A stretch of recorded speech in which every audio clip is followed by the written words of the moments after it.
bem, pessoal, a partir deste vídeo vamos iniciar o estudo da legislação da organização judiciária aqui do estado do Piauí. Como o concurso de vocês não é para a magistratura, muitas coisas da lei de organização e do regimento interno não são tão importantes, são menos prováveis em prova, porque a banca geralmente vai trazer em provas de concursos sobre organização judiciária aspectos justamente da organização, quais são os órgãos do Tribunal de Justiça, como é que se cria uma comarca, o que é uma comarca. Essas regras básicas de organização judiciária são as mais cobradas em prova. Mas, quando vocês pegam essa legislação para estudar, vocês percebem que ela é enorme. E ela é enorme porque ela traz muitos detalhes da carreira de juiz, da carreira da magistratura.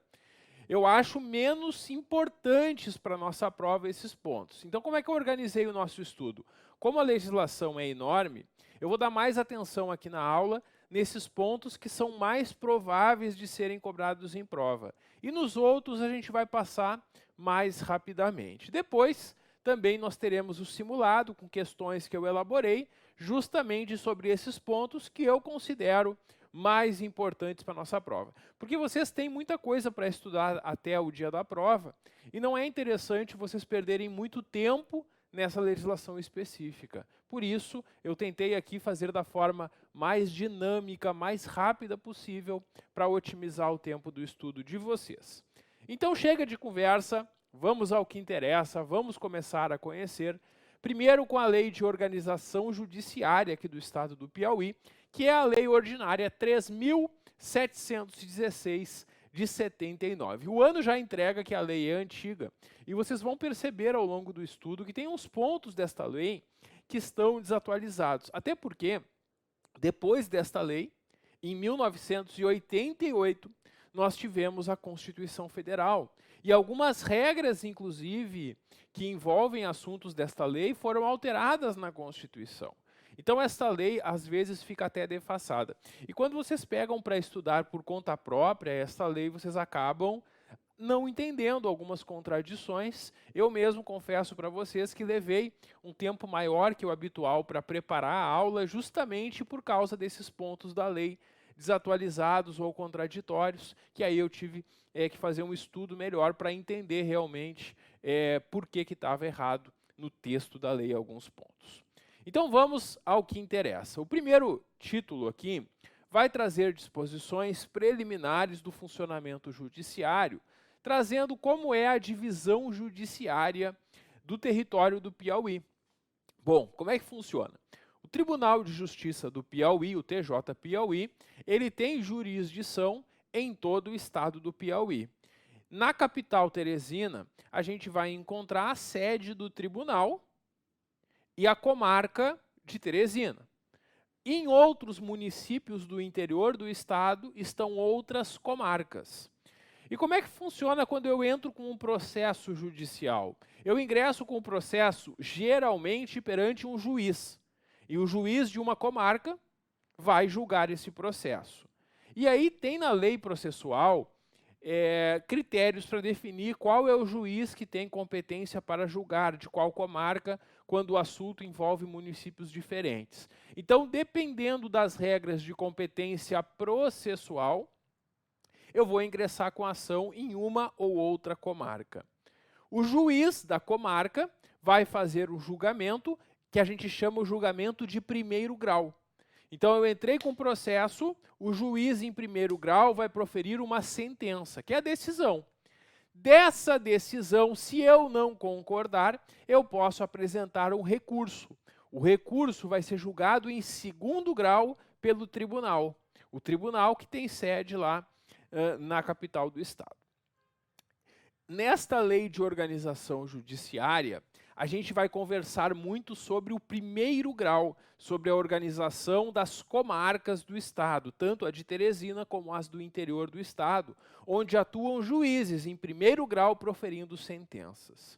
Lá no regimento interno do tribunal, tem normas mais de segundo grau, que lá tem os desembargadores, que geralmente a função do desembargador geralmente é julgar recursos de decisões tomadas por juízes.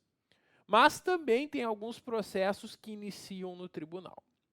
Bom, nessa divisão judiciária, a gente vai ter as comarcas, que é a principal divisão. Então, o estado é dividido em comarcas, e a comarca vai abranger um município ou mais municípios de uma mesma região. Postos avançados de atendimento e termos judiciários. Essas são divisões, então, do poder judiciário dentro do estado. A gente vai estudar elas ao longo da aula. As comarcas vão se classificar em 3 categorias, também chamadas de entrâncias. Tem a entrância inicial, a entrância intermediária e a entrância final. Essas entrâncias são correspondentes também à carreira do juiz. O juiz, ao ingressar como juiz substituto, ele vai inicialmente trabalhar junto a outros juízes, aprendendo o trabalho e substituindo eles eventualmente. Depois de um tempo, o juiz assume uma entrância inicial. A entrância inicial é em municípios menores. Depois, municípios um pouco maiores vão ter a entrância intermediária. E a entrância final, a gente tem como exemplo a comarca de Teresina. Então, todo juiz que inicia sua carreira na magistratura vai começar atuando em comarcas menores, passa para intermediárias e chega na final. É isso, essas são as carreiras e esta lei vai estabelecer também quais municípios são comarcas de entrância inicial, intermediária ou final. Cada comarca pode ter um ou mais municípios daquela localidade. E a sede da comarca é o município que lhe dá o nome. Por exemplo, comarca de Teresina, porque é no município de Teresina, claro, é isso. Bom, sobre divisão judiciária, a divisão judiciária do Estado vai compreender. Bom, o primeiro item foi revogado, não nos interessa.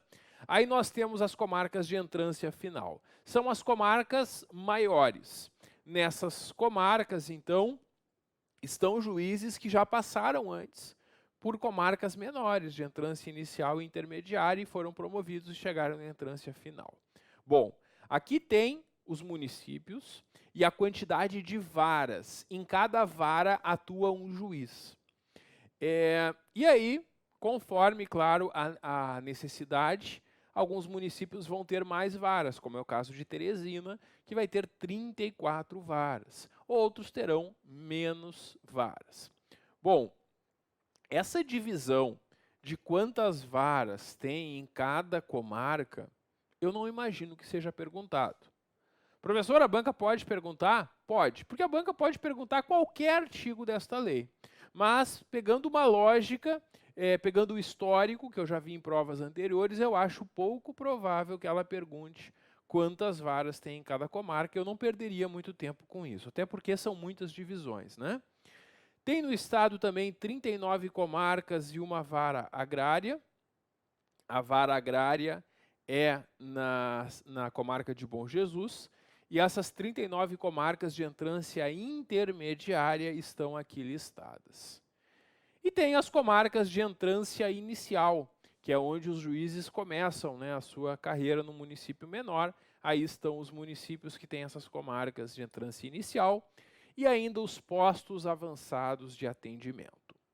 Bom, o artigo 6º traz os critérios para criação, elevação, rebaixamento e extinção de comarca. Esses critérios eu acho bastante importantes para a nossa prova. O que é isso, pessoal? Critérios. Qual é a ideia desses critérios? É estabelecer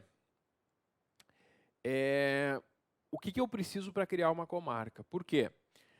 Para definir se uma comarca precisa ser criada ou mudar de entrância, tem que se levar em conta vários critérios que vão fazer com que tenha mais trabalho na comarca. Quais são esses critérios? Mais habitantes, porque mais habitantes têm uma tendência de ter mais processos, mais eleitores, território maior. Tudo isso é levado em consideração.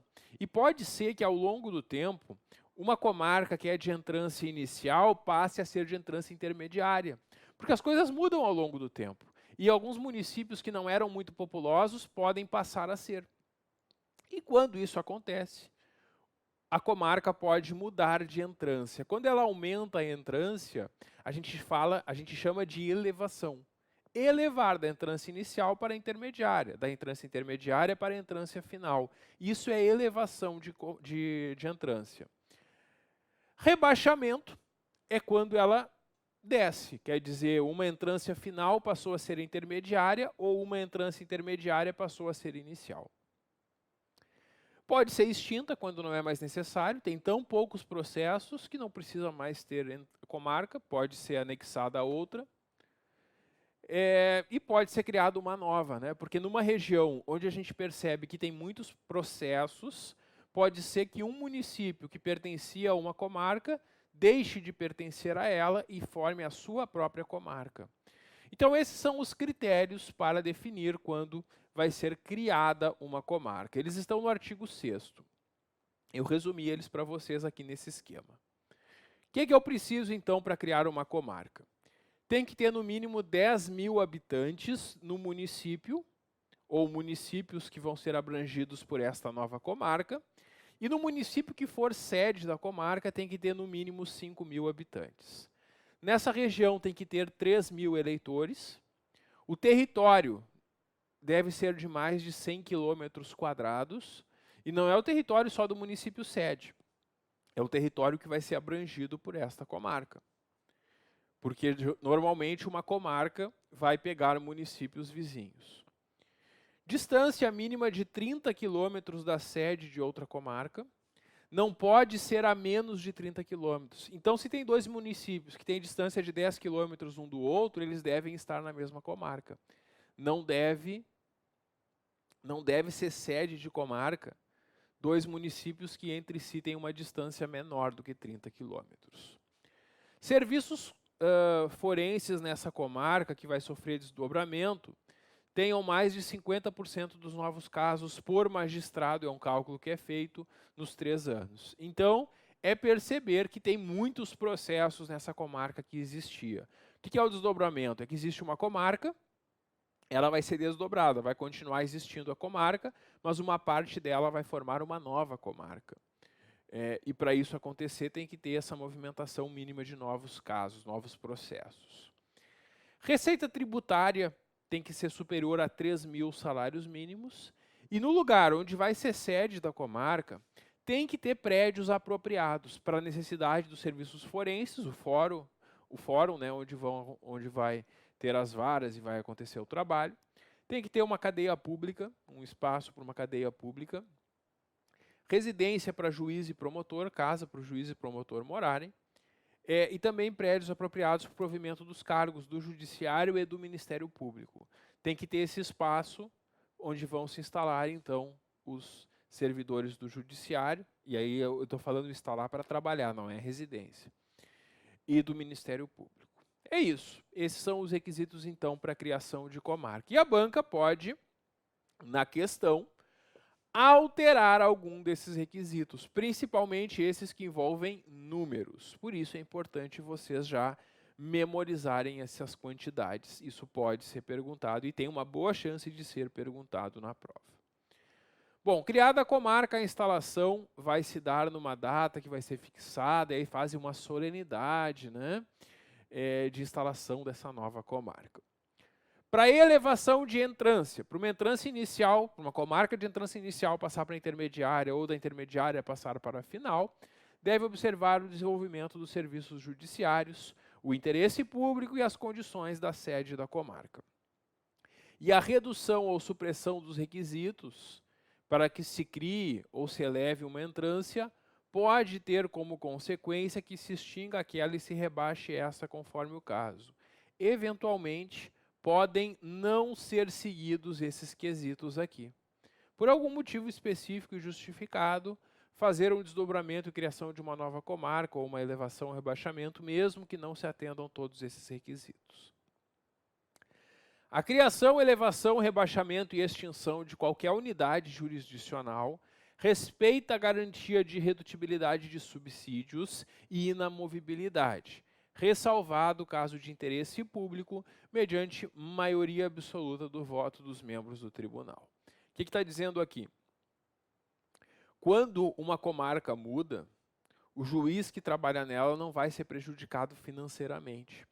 Então, se um juiz é de entrância intermediária e a entrância onde ele trabalha foi rebaixada para a entrância inicial, esse juiz não vai ter uma redução remuneratória, porque não é o juiz que está sendo rebaixado, é a comarca, é a localidade que está sendo rebaixada. E o juiz que nela atuar vai continuar recebendo o mesmo valor.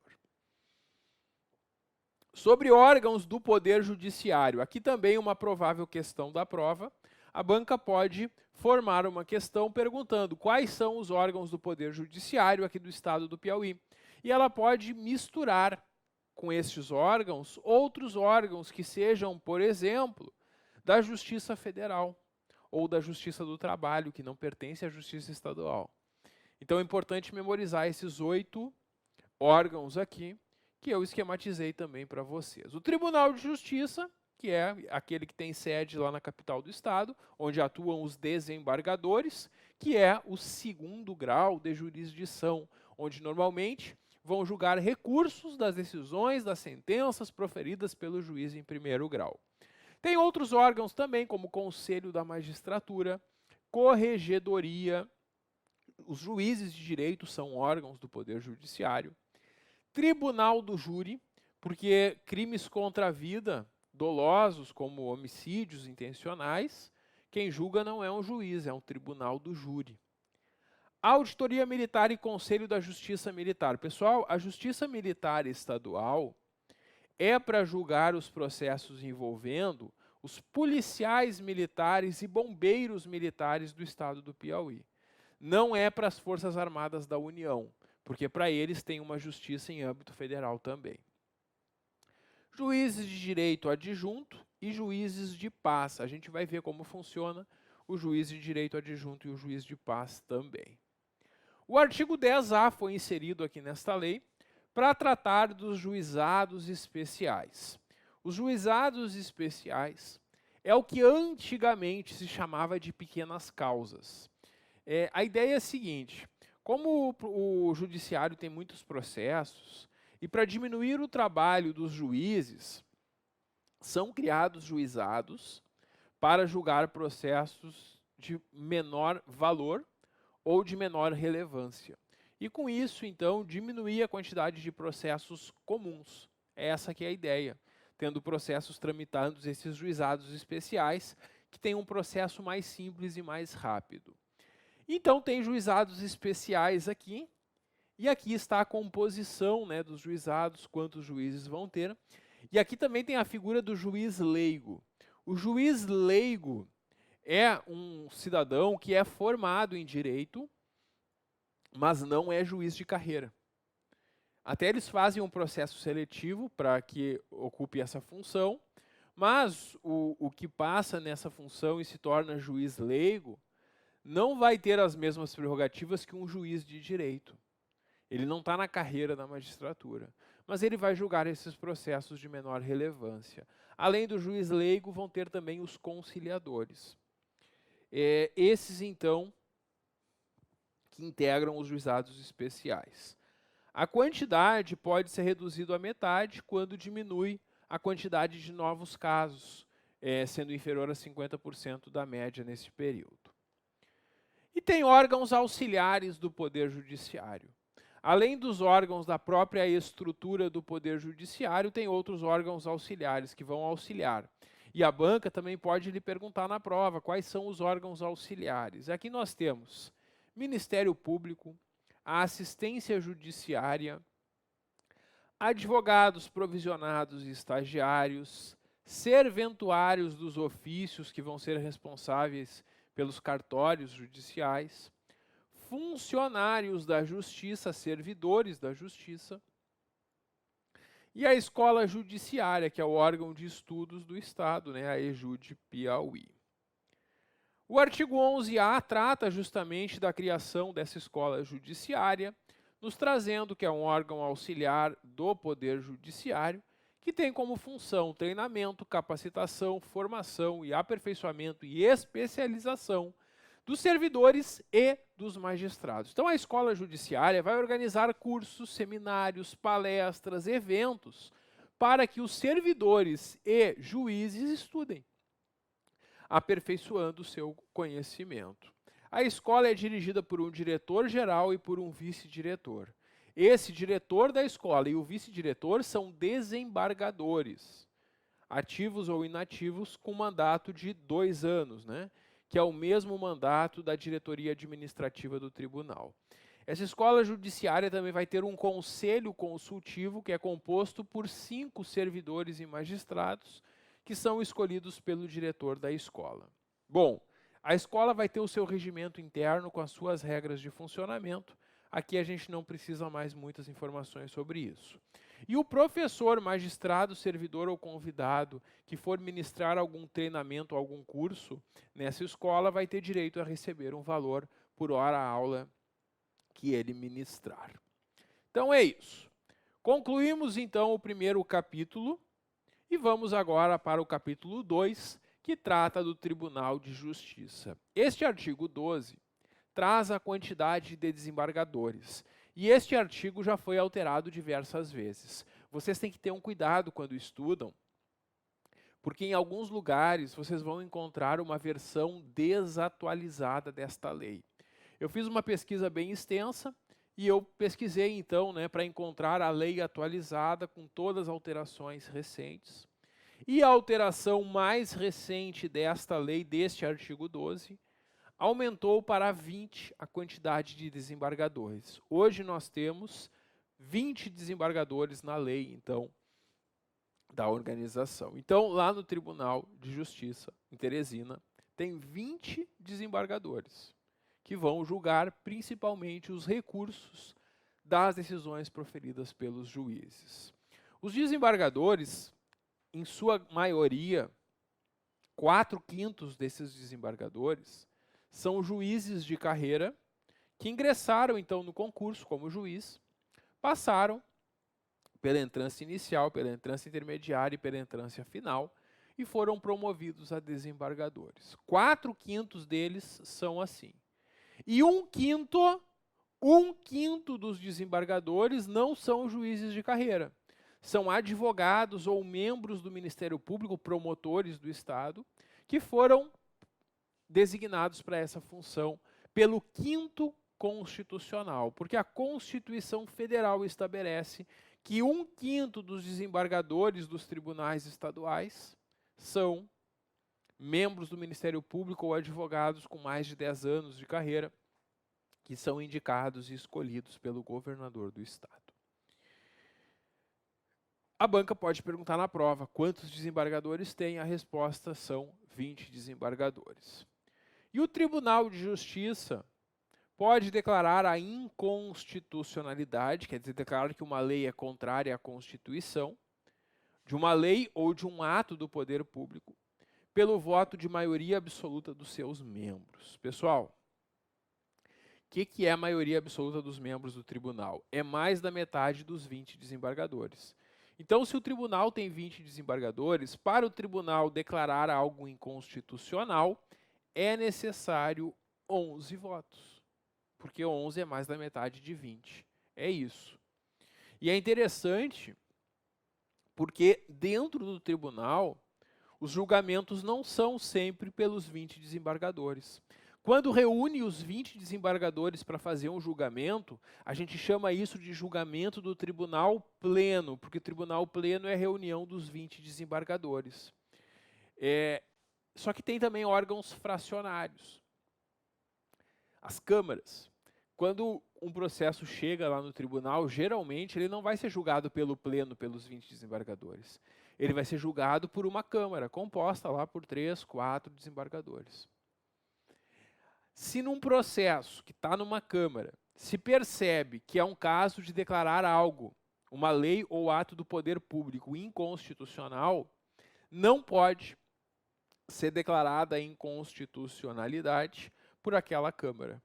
Tem que levar para o plenário, para que o pleno para que os 20 desembargadores analisem e votem. E só pelo voto de mais da metade dos desembargadores, que seriam 11 votos, pode declarar inconstitucional.